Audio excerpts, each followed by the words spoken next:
This little fairy always brings trouble to her kingdom. But one day she makes the biggest mistake and befriends a monster that can cause deadly thunderstorms.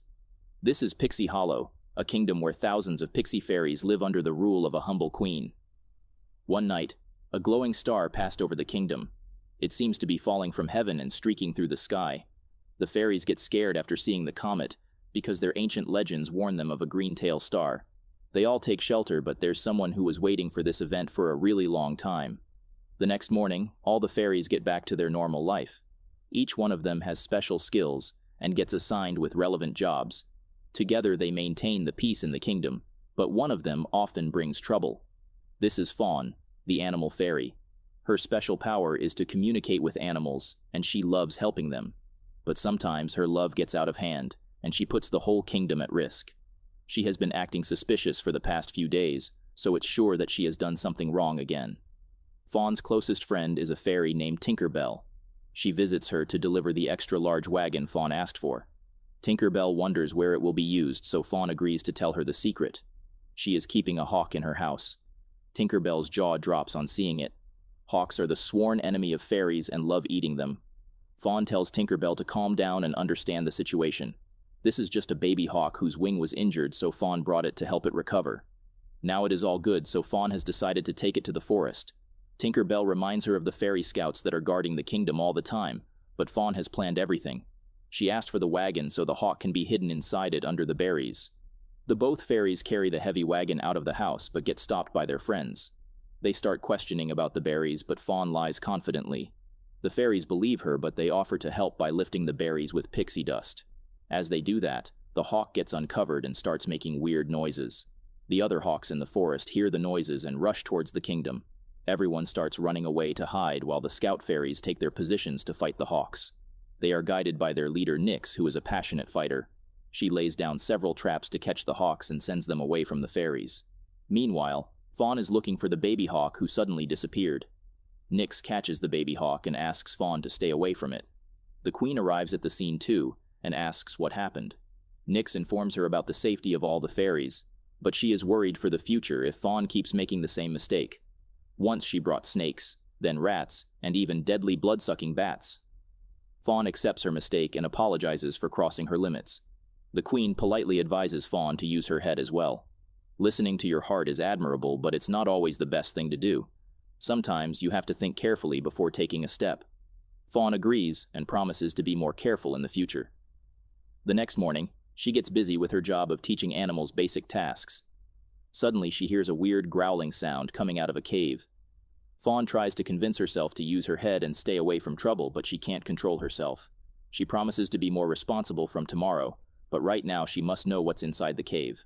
Fawn gradually steps in the cave and gets shocked to see a giant unknown beast in front of her eyes. She starts recalling all the books she read about the animals, but none of the descriptions match the beast she just found.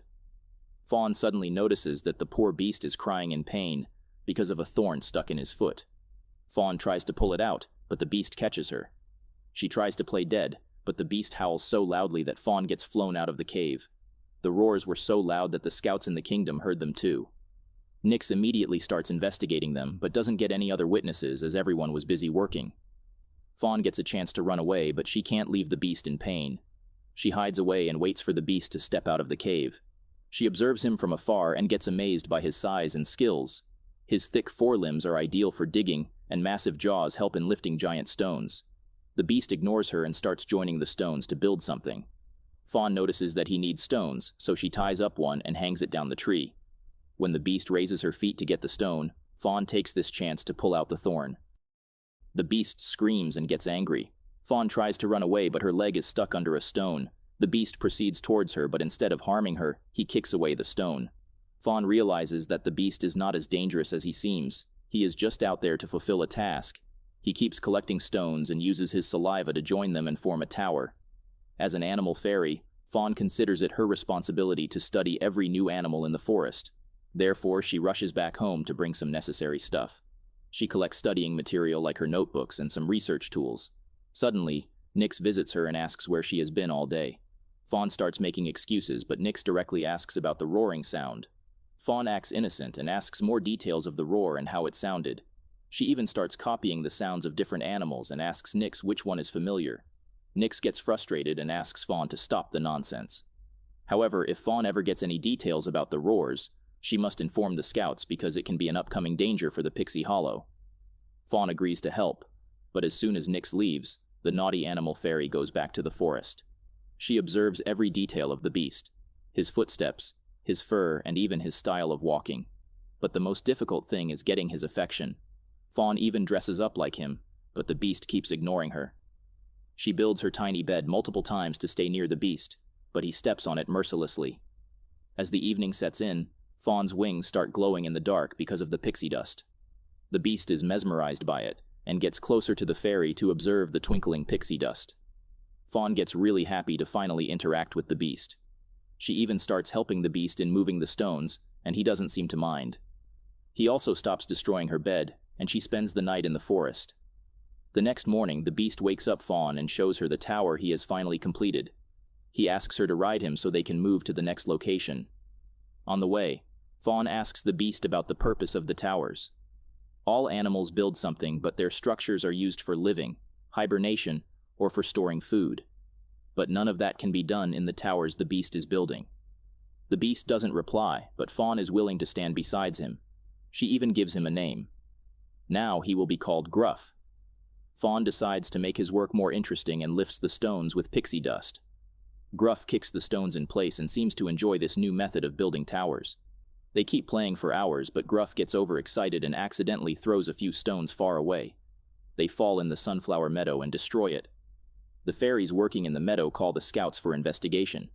Nyx predicts the projection of the stones and reaches the Gruff's half-built tower. Fawn notices the scouts and asks Gruff to run, but he doesn't seem to understand. Fawn gets an idea and asks the beast to follow her trail of pixie dust. In this way, Fawn takes Gruff away from the scouts. They shoot smoke bombs of nightshade powder to make the beast unconscious, but Fawn takes away Gruff to a different path. Nyx doesn't give up as she has already seen the beast from afar. She keeps following him to the cliff, but eventually loses track while Fawn hides away with the beast. Nyx wants to get to the bottom of this matter and visits the library to study more about the beast. She asks the librarian for all the animal books he has, but the librarian wants to focus on his latest research, the Green Comet. He has found a relationship between the Green Comet and an ancient prediction of a mysterious beast. This immediately catches Nyx's attention, and she asks for all the details of this Green Comet. Later that night, Fawn decides to introduce the beast to Pixie Hollow before the scouts declare him a danger. She starts by gathering Tinkerbell and her other friends and introduces them to Gruff. She explains that he is harmless and loves the pixie dust. Fawn wants to show him to the Queen and apologize for accidentally destroying the sunflower meadow. The fairies are not sure of Fawn's decision because her story is full of uncertainties. She herself doesn't know enough about the beast, but she wants to bring it to Pixie Meadow. After all the trouble Fawn has caused so far, it's not easy to trust her, but she still asks her friends for support. Fawn goes to talk to the Queen and bring her out. Meanwhile, her friends have to keep an eye on Gruff. Fawn finds the Queen, but Nyx is there too. They invite her to join the conversation as Fawn may be able to help them in the current matter. The Queen explains that Nyx has found a new animal which seems to be a dangerous predator. Hearing this, Fawn gets worried and signals her friends to take away Gruff. Nyx continues with her explanation and says that the comet they witnessed a few days ago was seen after 1,000 years. Each time it passes over the Earth, it wakes up a creature called the Neverbeast. Once the comet brings out this creature, he starts building 4 rock towers in each part of the Pixie Hollow. Once it's done, green clouds fill the sky, and the creature transforms into an even more deadly beast with horns and bat wings. And then, it brings a lightning storm so powerful that it consumes all of the Pixie Hollow. If the fairies don't act in time, the whole Pixie Hollow will be destroyed. Fawn tries to ignore the facts and says that it can be some misunderstanding or a self-made legend. Animals can't control the weather. But when Fawn looks out of the window, she realizes that Gruff indeed built the towers in the locations mentioned in the legend. She gets worried but stays quiet till her friends carry away Gruff. The Queen asks Fawn for help in catching the Neverbeast, as she believes that every fairy will only do what is right for the kingdom. Fawn agrees and rushes to her friends. They haven't taken the beast to the forest yet because Gruff refused to leave Fawn behind. Fawn gets really touched and hugs the beast. Afterward, she tells the whole legend to her friends. She believes that they will not declare Gruff a monster, but the fairies seem scared.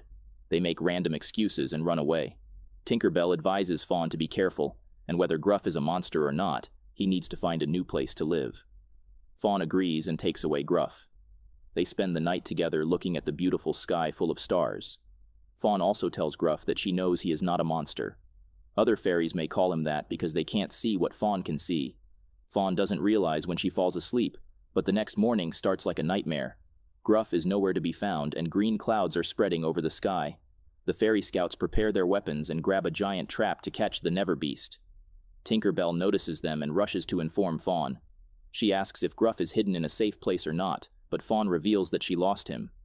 According to the legend, he's going to build 2 more towers in 2 different locations. Fawn doesn't believe he's a monster, but he's definitely going to build the towers, so he must have started it. Fawn goes to one of the predicted locations, while Tinkerbell goes to the other. Fawn reaches the 3rd tower, but it seems like Gruff had already completed it last night. He must be building the last one on the snowy mountains. Tinkerbell reaches him and asks him to run away. Gruff seems a little different and suddenly kicks Tinkerbell. Fawn reaches there too and finds Tinkerbell unconscious on the ground. She feels really disappointed in herself for trusting Gruff, but it's too late. Nyx spots Gruff, but she prefers helping Tinkerbell first. They take her back to the kingdom and call the doctor. Luckily, she is fine and just needs a little rest. Fawn feels really ashamed of putting her friend in danger, and now she's going to fix her mistake. She goes to find Gruff and asks him to come down to talk to her. Gruff does as said, but when he gets closer, the scouts throw the trap to capture him. Afterward, they spread nightshade powder to put the beast to sleep. It was all planned by Fawn to catch the Never Beast, but she feels bad for Gruff. Though he was a monster, Fawn saw him as a friend. She sits down in a corner to cry while the scouts actively help all the fairies to move to the shelter. The green clouds are getting thicker and thicker and the lightning has started to fall. The Never Beast is captured, but the storm doesn't seem to be ending any soon.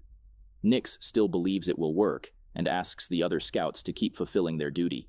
Suddenly, a treehouse gets hit by lightning, so Nyx rushes to help the fairies. She gets really frustrated and shouts at Gruff. She asks him to stop the storm, but Gruff is lying lifelessly on the ground. It doesn't seem like he is bringing the storm. Meanwhile, Tinkerbell has finally gained consciousness. She looks for Fawn and asks about Gruff. She gets really upset when Fawn tells her that the beast is captured by the scouts. He is not actually a monster. He never hurt Tinkerbell. In fact, Gruff was actually trying to protect Tinkerbell from the falling tree. He saved her life. Fawn gets really ashamed of judging the poor beast so quickly. She must fix her mistake before it's too late. The other fairies help her too and get Gruff out of the trap. They want to take him to the shelter, but Gruff seems to be transforming. He gets giant horns and wings and tries to tell something important to Fawn. He is not here to destroy Pixie Hollow. He is here to protect it.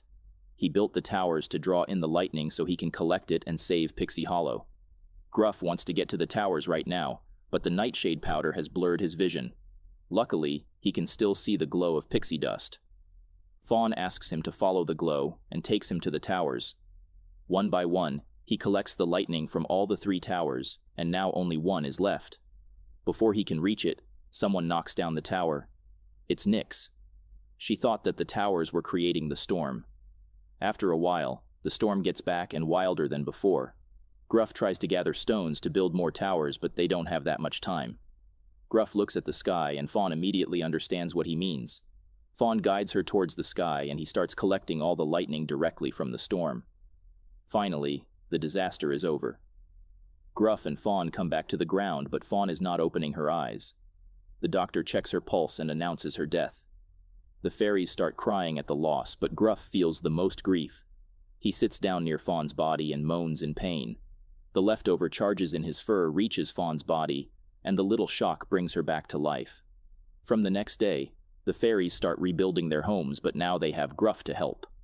Fawn is also really busy because she needs to write another legend about the Never Beast, and must tell everyone that he isn't a monster but the hero of Pixie Hollow. The fairies have a lot of plans for playing with Gruff, but he seems tired and sleepy.